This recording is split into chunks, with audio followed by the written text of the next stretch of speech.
It's really nice and quiet today too, which is not usually the case. I usually have like a neighbor singing and a dog barking. And I really need to turn the sound off on my phone. Hey guys, it's Candace, the Edgy Veg, and today's another like mukbang Q&A video for you guys. And I am joined by my friend Suzanna. Hello. And Winston's here too. And we thought it would be fun today to talk about like dating and sensuality and sexuality and confidence and like empowerment as women. And I went on my Instagram and so did Suze. And we asked you guys a bunch of questions, and so we're just gonna like have a free-flowing conversation. While eating. Yes, while eating. So we also ordered a bunch of food, which we're waiting for it to come now. But I really wanted to make this an experience. So I asked Suze to like wear something that makes her feel like confident and sensual and just makes her feel good. So we both did that today. I'm wearing velvet. I'm wearing faux fur. We're both vegan, by the way. This Yes. is like my first vegan friend. How long have we known each other? Probably like 3 years, I would guess. You were my first vegan friend. I didn't even know that. Yeah, I think so. My second vegan friend. My friend Sarah was my first vegan friend. You were my second vegan friend. That's amazing. I also found your channel when I went vegan. That's how, and then like approached you at an event, and then that's how we met. We met at a YouTube event. I think you were too shy to come up to me though, so I think John did. Her husband. Her husband was like, she's not gonna come up to you. That sounds right. And I was just like, oh, we're not dealing with this. I'm like, that. I'm gonna walk over and introduce myself. Amazing. How things have changed on this sensual journey of confidence. Right? So I feel like nowadays I would have been like, hey. So we are burning a little bit of Palo Santo. We've burned some sage. We have our water. We have a little bit of coffee and just feeling good. Feeling really good. And I did want to address this because this topic can be really sensitive for people and can easily offend people. So we are just going to have a free-flowing conversation. These are our opinions. We're not going to tell anybody what to do, but we also don't want to stick to labels. Because I feel like it puts people into a box. So everything that we say, it's not meant to offend. I don't want my fear of like offending someone to Get in the way. Get in the way of like having an honest conversation. And I think it's an honest conversation from our own authentic personal experiences. It's not like we're trying to say we're experts on any topic. We're just openly sharing what we've been through and what we've learned. Yeah, we're not really giving advice. I mean, we're not experts, and we're not telling you guys what's right or wrong or what to do, but maybe we can help you navigate some difficult topics. I think there's a lot there that people can relate on, even if it's like a quieter, like private thing. Yeah. Totally. Yeah. All right, so the food's about to get here. We're gonna set up this table and show you guys what we ordered. Oh my God, there's so much food. See, guys, you guys said that you wanted to see more of the food, so I positioned the camera so that you can see all this beautiful food layout. We got 2 types of supreme fries because 1 type is not enough. So the food that we got it from Halltown Vegan here in Toronto. They've been around since I first went vegan, like 9 years ago. A long time. They're a go-to. They have the best vegan wings in the city, I think. So we got some buffalo wings. We have some chili cheese fries. We have fries supremacy. We have chicken and waffles. We have, what is this? Fish and chips. Tempeh fish and chips, yeah. Yeah. Mac and cheese, and then also chicken fried mushrooms. You have a couple questions I do. from your Instagram, and I'm I going to grab mine. Where is my, I swear I know how to use this. And we can just kind of throw out the questions and have just an open conversation. All right, so, and start eating. I always forget during these things to eat. We'll eat and talk at the same time. Right, I tend to stop eating when I talk, and I have to remember to not do that. I also feel like my faux has to, sleeves, also these. Very sensual, I love it. But not very practical for maple syrup dipping. Okay, Efuzi, I definitely ruined that name, and I talk to this person on a regular basis on Instagram, so that's interesting. Sorry. What would you recommend as a first date? I feel like I'm really bad at that because I haven't gone on a date in a really long time. A first date. Oh, should we like say like what our like relationship status is currently? That could be helpful. Relationship status for me is married for, how long have I been married? I should know that. Hold on, let me think. Okay, married 8 years, together for like 10, 11 years. No, I think 11, 12 years, something like that.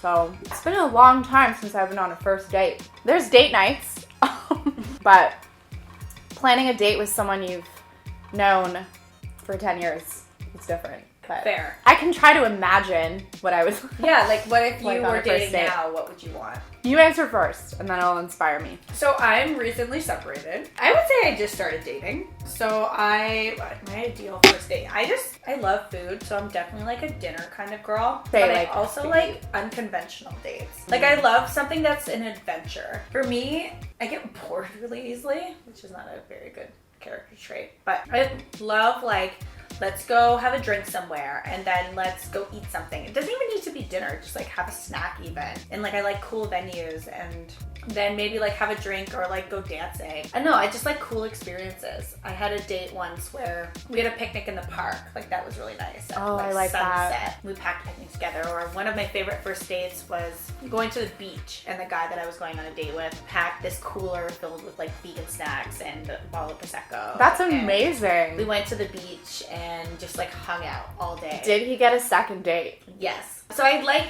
kind of adventurous dates. Yeah, I think having an experience or like a few experiences that you can shift into is really good because then it doesn't put so much pressure on like if you're just going to grab a drink for hours and And like I think you get to see the person in different elements. exactly Right? Like different maybe, situations. Maybe they're not good.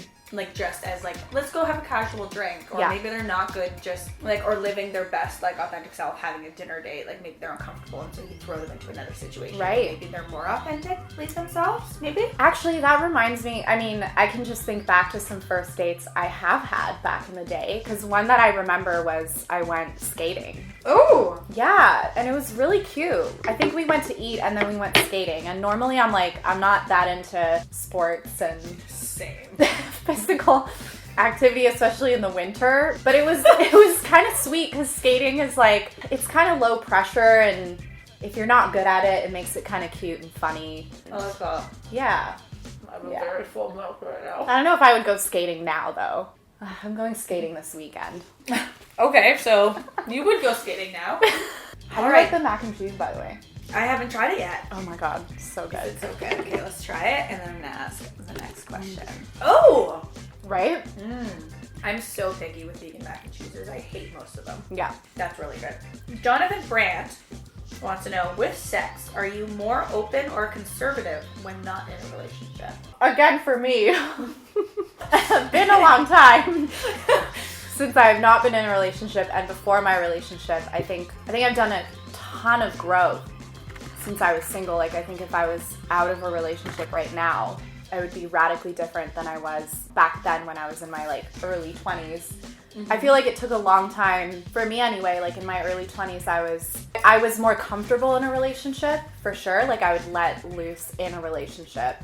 I was much less comfortable with like random hookups or something more casual. Whereas I think now I've gotten so much more kind of like confidence and self-assurance that I would approach that very differently. It was kind of like I needed to be in a committed relationship and like a really safe space to engage that part of myself because I would just be so shy and nervous otherwise. Whereas nowadays, I think I could tap into that side of myself in more casual situations. That makes sense. And I mean, you're a very different person now than you were back then. So different. 30s are a whole new ballgame. Yes, they are. For me, I think it depends on the person. I think I do hold back a little bit if I'm just dating casually or like sleeping with someone casually versus in a relationship. I mean, it definitely changes. Like if I first start sleeping with someone versus like if we've been sleeping together for a long time, obviously you progress and you build a trust. But like if I, like this might be TMI, but if I went in and like right away was like doing everything that I don't know, that I'm into, I think I would like terrify some people. Not that like I have weird sexual things, but like it would be really aggressive, I think. You think so? I mean, I think it depends on the person. Yeah, I think it's really sussing out the vibe with a person. Like, there's some people you just feel comfortable going there with. Yeah. And some that you don't, and there's a lot to like that sexual chemistry and how you match up with someone in terms of what you both like, you know? And I definitely, like, I will throw this out there, I definitely prefer sleeping with one person regularly, because then you get to know likes and dislikes, and you just build that trust, and you're more open to explore, and like safety things aside, and always be safe, kids. But like, there's just something about like the intimacy there. Like, I definitely prefer sleeping with one person versus like sleeping around is the wrong term, but like having multiple partners. Yeah. I do think there's something so interesting and beautiful though about, and maybe that's because I have been in like a long-term relationship, but the idea of just getting to know the things that different people like and how they differ in that way and what their different tweaks are and like what they're turned on by. Like it can be so varied. It's such a cool thing to tap into someone like that. It can kind of show you things that you didn't even know you were into. Oh, totally. Like, what I don't understand, here's the thing. I'm okay with like multiple partners, but like sleeping with them regularly versus like one night stands. Right. I don't understand how anyone gets satisfaction from like sleeping with like a random person that you just met. For me personally, maybe this is like a woman versus man thing, but like for me personally, like the like intimacy isn't there and the connection isn't there. Like, I'm definitely more rigid, and not that I like have a lot of one night stands. I don't think I have since I was like in my early 20s, but definitely more rigid and closed off because I don't have those elements that I need. Right. Yeah, and it can go very wrong. And Oh my god, can it ever? The horror stories I've heard. Felena. I'm terrible at reading people's screen names. Have you ever dated a woman before? I have not. I had like an online dating relationship for a bit. With a woman? Mm-hmm. Oh, that's cool. Mm-hmm. It was very like fantasy based. Ah, Because okay. we never met face to face, and I still wonder if she was a man posing as a woman. I feel like this is a PSA for the internet. This was like the internet also, like, not that it's more trustworthy now, but it was like MSN Messenger days. Oh my god, MSN Messenger. I think that's kind of as far as it went. I had a lot of like intense crushes that I didn't really act on, but... Ryan Thomas Woods wants to know. Ryan! Hi Ryan! How about vegan food that gets you in the mood? Like just like now. I mean, not this. It makes me happy, but no, for getting in the mood. You know what? I have a hard time eating before like getting saucy. Yeah, you don't want to eat like supreme fries and burgers and Anything that's chicken gonna and make waffles. you like bloaty and smell like garlic or like Yeah, fruity. yeah. I think like trendy appetizers are kind of like if you go to like a fancy place and there's like... You know what? You're right. I definitely, like, I've enjoyed like multiple course meals that are like small plates or like more of an experience. That kind of gets me in the mood. Like, I did this when I was in Spain. I did this 13-course vegan tasting menu, and like it was like 2 bites, but it was like beautifully plated and kind of sensual. Like, things were smoking and the colors were nice. Yeah. I would definitely, like, that would turn me on. Even I've had people like cook me food, and like that's cool. We're and, double like, dipping, right? of course. Like, I like that, and like that's intimate. Yes. But the food itself doesn't make me feel sexy, but the experience does. 100%. Like having a man cook for you. So good. I mean, it's so cliche, but like dessert in that scenario too, where it's like tasting plates and like really explorative, I don't know, decadent desserts. Not like a huge slice of cake or like a massive, I don't know, donut.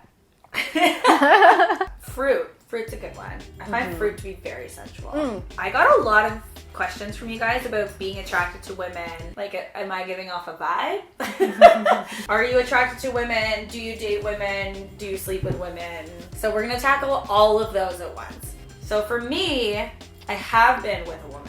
I've never dated a woman, to go back to the question that we just asked. I am attracted to women. I wouldn't like label myself though. Like, for me, sexually, I'm attracted to just whoever I find attractive. So gender doesn't really matter. Like, I don't really care as long as I'm attracted to them. Like an attractive body is the body's the body to me. But in terms of like romantic relationships, I've only explored that with men, and I do find myself to be more attracted to men that way. Not just sexual, but also like from like a nurturing and intimate and more long-term thing. Yeah, it's like your romantic preference. Yeah.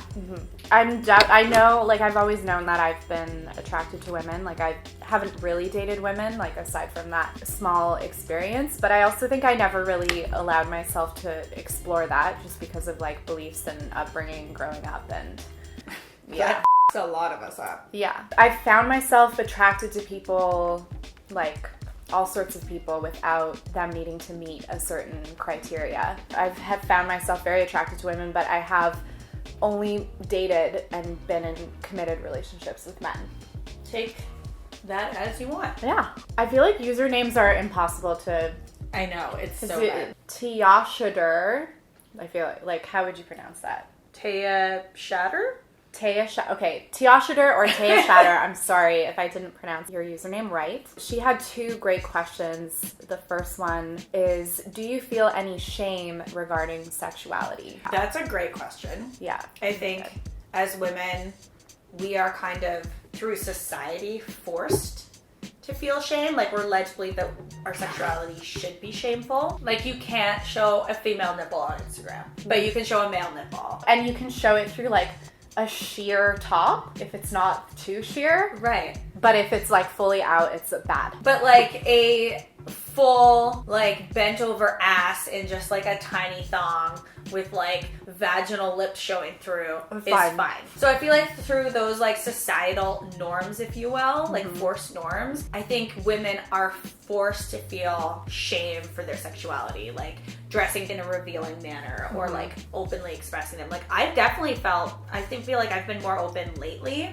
and I've definitely felt shame from other people for being so open, like kind of like, oh, you should be more discreet. Like, what about you? I feel like, because that's what your Instagram is, right? Yeah. It's sensuality and sexuality. I've definitely come across that, and it's been such a journey of trying to unpack that shame and understand where it comes from and how and why I want to challenge that. It's been such a healing and empowering journey for me to tap into my sexuality as something that's my choice. Like, it's my choice, my decision, my power, how much I want to show and why. And it's such a complex topic, and it's so big. Just the idea of regulating one another's expression of sexuality, and like there's a lot of triggers there for people based on where they're at with their own sexuality, which is completely understandable. And I think what I've come to is just this idea that I want everybody to do whatever they want to do. Right? Like just do what makes you happy. Yeah, like embrace your own individual desire to express yourself. And maybe that's through a public forum. Maybe it's something you keep very private to yourself. Maybe it's through dance. Maybe it's through the way you carry yourself. Like there's so many ways to express our sexuality that goes beyond even like what you're showing skin-wise. Sometimes it's like radiating from you. Like it's an energy or a mood.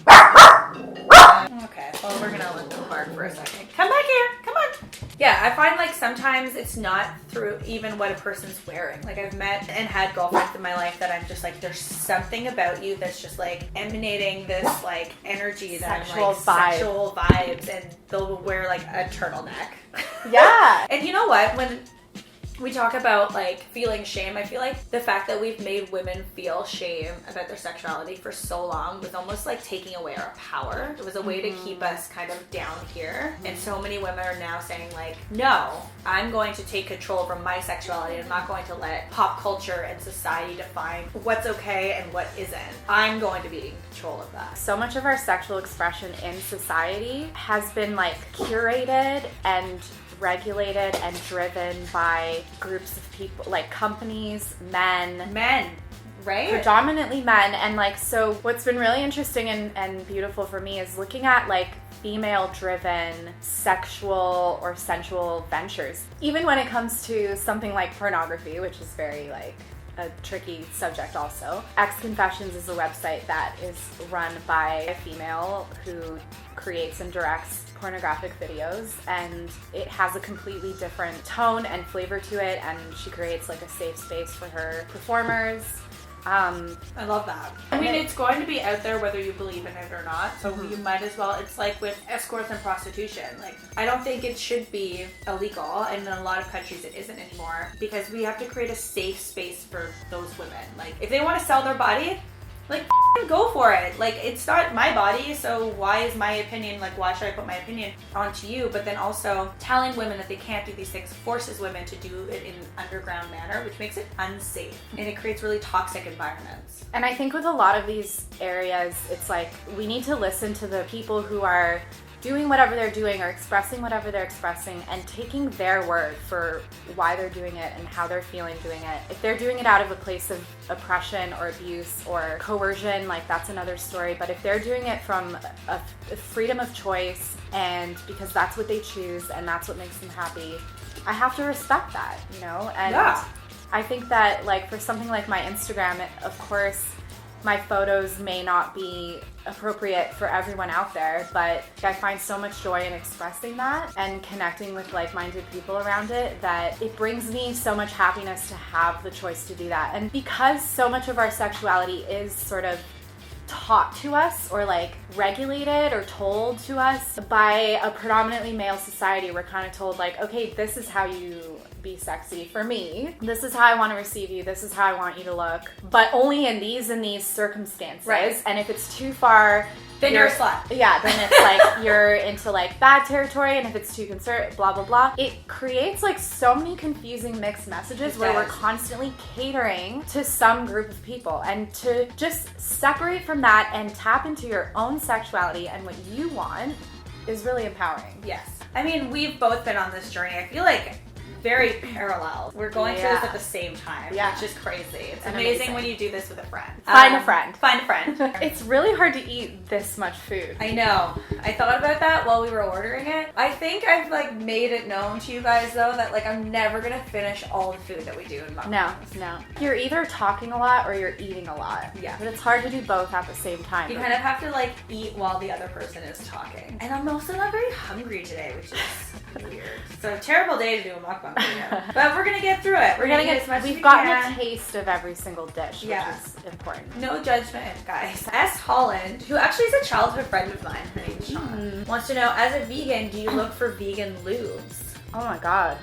I think you answer that one, because I don't think I've explored that. Now, because I'm not in a monogamous relationship anymore, I use condoms, so I don't really need lube. What is lube made out of that's not vegan?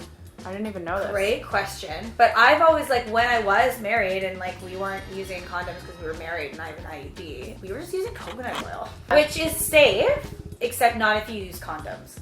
There's also a Rihanna line that I have to cite right now. It might be very explicit, but Rihanna said it, so okay, maybe Do it! It's her song Sex With Me, and she says, and it's always wet, a bitch never had to use lip gloss on it. There you go. Yeah, I mean, I've seen, like, there's a vegan grocery store here in Toronto, and they sell lube that's vegan friendly. I guess it's just like if it's tested on animals or not. Right, okay, that makes sense. I don't know a lot about lube because I've never really had the need for it, really. I think that it is something a lot of people do use to enhance their experience. Yeah. Yeah, I would absolutely use vegan lube. Yeah. Knowing that there is a non-vegan lube. That was something I had no idea about. Right, because like testing it, whether it's cruelty-free, yeah, like, in terms from an animal testing perspective, or the ingredients. You know what? I'm gonna look that up. Okay, I really, really like this one. What are your favorite sexual qualities in a man? Forever Malone wants to know. Your turn. I answered first last time. I think something that I really value is like attention. Okay. Like, how do I put this? Like, being attentive to a lot of things at the same time. I mean, there's a time and place for everything, but there can be experiences that feel kind of like things happen in isolation. Do you know what I mean? Yeah. So if someone's like paying attention to different parts of you at the same time, that's really great. Also, like, I'm thinking about this like not in the bedroom. Like, Okay. what do I find? I went straight to the bedroom, but I think I mean, that's also beautiful. When I think of sexual qualities in a man, it's like what makes me feel sexy towards them. And like also attention's a big thing. Like eye contact is huge for me. Saying my name is a big one. Like I like when men say my name. Like just not like in like a sexual way, just like in general. Like really acknowledging you. Yeah, it's like a really like I find this to be respectful. Listening is a big one, but like listening actively. Yeah, listening with care and attention and actually taking it in, responding, like asking questions, being curious. Listening is something that I think is a challenge for a lot of people these days because we're so distracted. When you're really attentively listening to someone, that is a sensual experience in and of itself. When you're giving someone your 100% attention and you're like hanging on their every word and watching them talk, watching their mouth move, like it sounds like basic human, but that's what sensuality is about. It's like tapping into the basic sensory experiences and making them magical. Which I really don't think a lot of people are doing. No. And it's always like, thank you, next. Like, I feel like, especially with dating apps, one of the reasons why I haven't used one is because I feel like you feel like the other person already has like 4 other dates lined up. So you never feel like they're actually fully paying attention. What else is... Like confidence is a big thing for me. And I've always struggled with knowing the difference between like pompous, overbearing personalities and confidence. Like sometimes I mistake like arrogance versus confidence. Yeah, so but like genuine confidence and not in an ego-driven way is I find that very, very sexy. Because arrogance is actually rooted in insecurity. So there's no confidence there. Like it's a facade. Kindness is a big one for me. So, and I think this, I mean, we can do this as a 2-in-1 question because I did have somebody, I don't know where it is now, I don't know who asked it, but said, do you only date vegans? And for me, a big thing for me has become, now that I'm single and dating, I find just respect and kindness towards animals to be so attractive. That kind of radiates into other aspects of their lives. Like they are kind and respectful to their family, to other people, to women. So that's very attractive to me. Like I don't only date vegans, but I mean, it's a bonus. It's definitely a bonus. The moment someone makes fun of veganism or that value, like no, it's over. Bye. You have no self-awareness. And B, you're kind of a Okay, topic, body dysmorphia for both males and female. I want us to discuss this topic. Oh man. I mean, I feel like I've had body dysmorphia. I've never really struggled with like an eating disorder, but I still think I have body dysmorphia. Like we did a photo shoot together and I think that that's kind of what started this whole loving. I mean, I was already on my journey there to loving my body, but it wasn't until I saw a photo of me that I was like, holy shit, that's me. Like I can look like that because I never saw myself that way. Like I never saw myself as like a sexy person. I always was like, I'm weird and awkward and kind of quirky and that's my thing. And then I saw this photo and was like, holy shit, that's me. And I definitely, like I have a hard time with men being like, you're sexy, because I don't see myself that way. It's not until I see it from like somebody else's eyes. There's the extreme side where it's a struggle that some people have very intensely, and then I think to a degree all of us struggle with it a little bit, you know? Yeah. We all have a little bit of like obsessive compulsion in us or like a little bit of anxiety. We're all given like a dash of body dysmorphia along with that, which makes for a great lit like life, you know? But just a sprinkle of body dysmorphia for everyone. You're human, like here's all the things and go have fun. I've thought about that a lot too because we look at one another's bodies and we make assessments and judgments about how they must feel. And the way you feel about your own body, regardless of how it looks to society or where it stands on the scale of like acceptance and attractiveness, it's such a personal experience because you can grow up like with a perfect body and have negative experiences throughout your life that have violated your body or your sense of self or made you feel like insecure. Yeah. It kind of comes back to that whole thing about like shaming sexuality. There's also a lot of shame about body types and like body experience and how we relate to our body. I had like conversations and encounters with people throughout my life who would express some anger towards me for having struggles and insecurities, you know? That was my own experience. Like it's related to my childhood and my upbringing and any early traumas that I have that that you can't know just by looking at me, you know? Right. So what you were saying with the photos is so, like, I relate to that so much too, because like for so long I would look at photos of myself that were kind of just taken of me and grimace at like, I don't know, like a really bad or weird angle. Or I took a trip once, like I went to China with my husband and some friends, and we got all these like photos back, or looking at the photos after that. Like I was depressed for like a couple weeks because Oh, wow. I didn't feel good about my body and where I was at. I hated all the photos. Like I had a really hard time with it. And like maybe there were some unflattering photos and angles and whatever, but you look at that and you're like, that's what I look like. The thing that I learned at some point, which like learning about cinematography and stuff helps that, like lighting, angles, changes everything. Right. And we are like a three-dimensional moving thing. So catching one like moment and angle is not indicative of what we look like all the time. We kind of never really know what we look like, which Exactly. is messed up. When I was in Italy, I met a photographer who told me, and at first I was really offended, but he said, "You are so beautiful until someone tries to take a photo of you." And I was like, the f*** is that supposed to be? Yeah. He just was like, no, the minute like someone goes to take a photo of you, you do what you think you should be doing as opposed to just being yourself.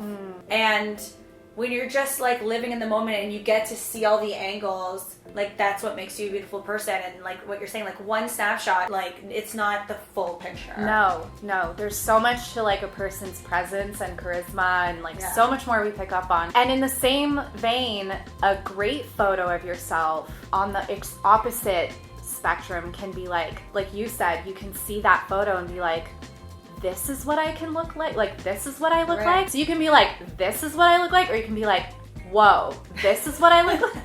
And like, I prefer the latter. Same.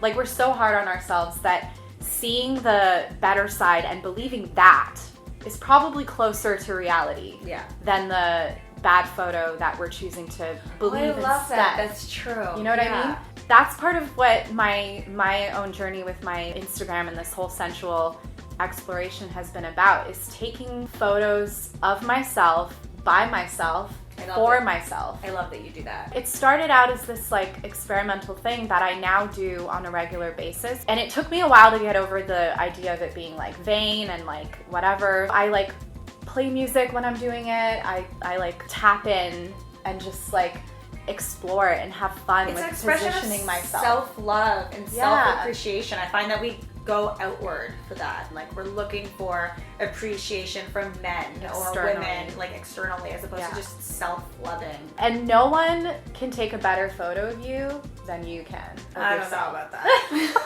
Okay, I feel like I'm trying to pick questions that are more relevant to both of us. I feel like we can both answer this one. How did you become more okay with your sexual confidence after divorce? And I would also say after like a traumatic life experience or like a stint of not appreciating or loving your body. For me, oh God, how did I become okay with this? Self-love. Like I openly, with my therapist, like came up with ways to appreciate and self-soothe. So at the time I was going through a lot of anxiety. So I just self-soothe.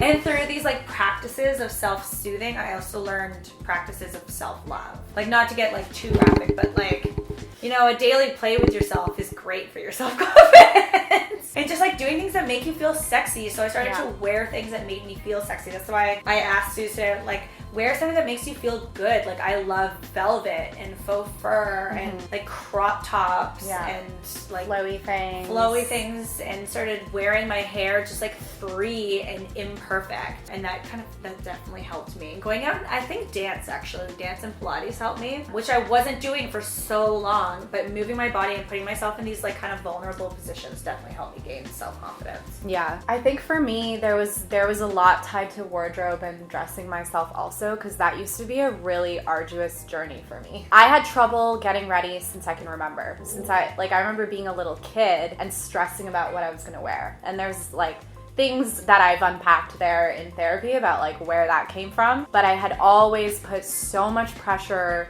on myself with how to walk out in the world and present myself. And it was really tied to how other people are going to receive me or judge me or whatever. I went through my whole closet, and in the most like cutthroat way ever, anything that conjured up a negative thought, I wasn't like, okay, I can get over this and I can learn to love this piece of clothing. No.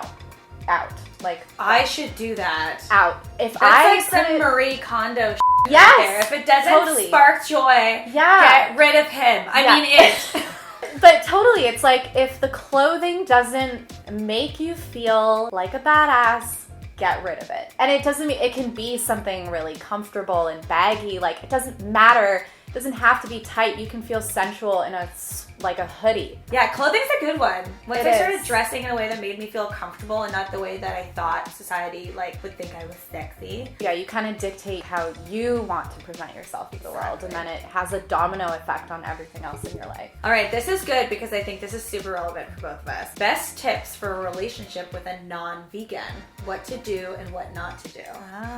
Because John, your husband's not vegan, but like mostly. He will eat whatever I eat, but when he's on his own, he kind of gets some stuff. James was like that too. Like by the end, like 95% vegan, unless it was like a dinner with clients or something. Mm-hmm. But I've dated both vegans and non-vegans. And I mean, from a food perspective and like a value-based alignment perspective, it's amazing to have someone on the same page. But I don't think that I am ready to cut out a potential like incredible lover or partner just because they're not vegan. They would definitely have to be open to the idea.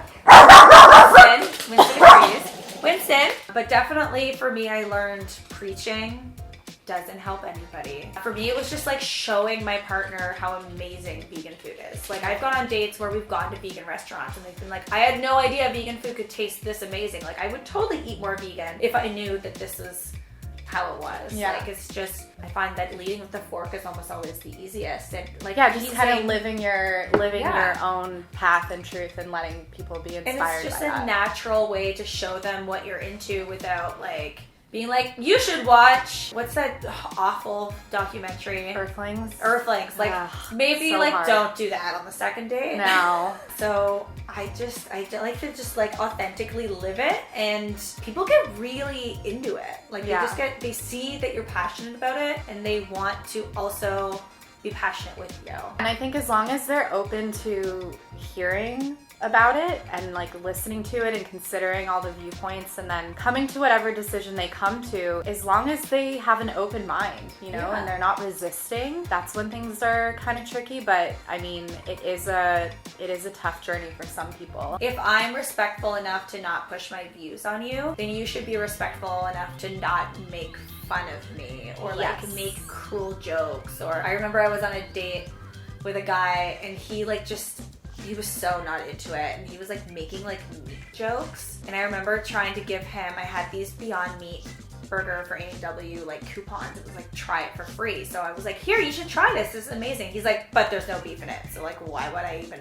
what's the point? And I was like, well, we are not aligned. Also, everyone makes the same joke over and over again. Like, you're not original. You're not coming up with anything new. You look like an unoriginal. Do you want to be the unoriginal? My don'ts are just like, don't preach and like push your partner away. Nobody wants to be with the nag. Yeah. And I wasn't vegan at the start of my relationship. So I went through that journey during the relationship. Right. So that's why like I extend the same openness and respect and compassion towards him. Like if he chooses to. But as long as it's not impeding on what I want to do, if I want to get vegan cream cheese bagels, we're going to do it. Well, like, you know, they have to be. That's kind of like, it's my way or the highway. I like this one too. Do you believe in soulmates? Do you like being single, or do you prefer to be in a relation? Hold on, I have to open it in order to read more. Or do you prefer being in a relationship? I believe that your soul can love many other souls. I think you can have multiple soulmates, and they don't all have to be romantic. Like your I agree. Friendships can be with soulmates. I don't subscribe to the idea that we have like a one and only soulmate who is, I don't know, like the one person we find ourselves with again and again and again. Like, I think we travel with the same people through lifetimes. I mean, that Right. goes into like reincarnation. If my husband was my sister in my past life, that could still be a soulmate relationship that wasn't romantic. It was Right. familial. Like, the idea of like there's one person for you and that's it is the most depressing thought to me. It's really like, what stressful. if they die? The universe is like, sorry. Like, no, that is the most tragic, depressing thing I've ever heard. I do not subscribe to that idea at all. It places so much pressure on finding that one and only who's going to solve everything. Yeah. You know what I mean? Like, the idea of a soulmate carries so much weight, and the way that we like present it in film and mainstream media, it emphasizes this idea that you're not going to be okay until you meet this one and only. But I believe that you can be with different people, and it's just going to be different experiences with those different people. Yeah, And I agree. there might be different people that match up with you at different phases of your life and in different ways. Like, I believe friends and other types of relationships can be soulmate relationships. Like, I believe that Harley is my soulmate. Honestly, though, like, I'm not being like a weird lunatic. I believe that she is my soulmate. The way that we sleep in bed together, the way that we interact with each other. Like, I love Winston and he's my baby too, and like I have such an emotional draw to him, but there's something about her that like my soul like sees her soul, and we just like we connect in a different way. Like, I feel like we're the same being a lot of the time. That's beautiful. Yeah. I feel like I don't want to stop this, so we're going to make this into a 2-part video. Because there's so many more amazing questions and things to talk about. I feel like it's partially due to my like 20-minute answer for one of those. But I think people love that. All right, guys. So we have had so many questions that we're going to turn this into a 2-part video. So this is all for today, but stay tuned for part 2. I don't know when I'm going to put it out yet, but I'll link it to this one when it's out. If you guys love this video, make sure to give it a big thumbs up. If you guys want me to do more of these Q&A, like mukbang style videos, kind of like chatty, let me know in the comment section below who you want me to have a conversation with, or what topics you want me to talk about, or if you have any questions, you can leave them there as well. Thank you so much to Suze for coming on and chatting with me. I wanted to do this for such a long time. I'm so glad the you were best. here. If you want to follow her, I'm going to leave all of her contact information in the description box, so you can go and check out all the cool that she's writing on sensuality and sexuality on her Instagram, and also watch her videos on YouTube. And I will see you guys next time. Bye.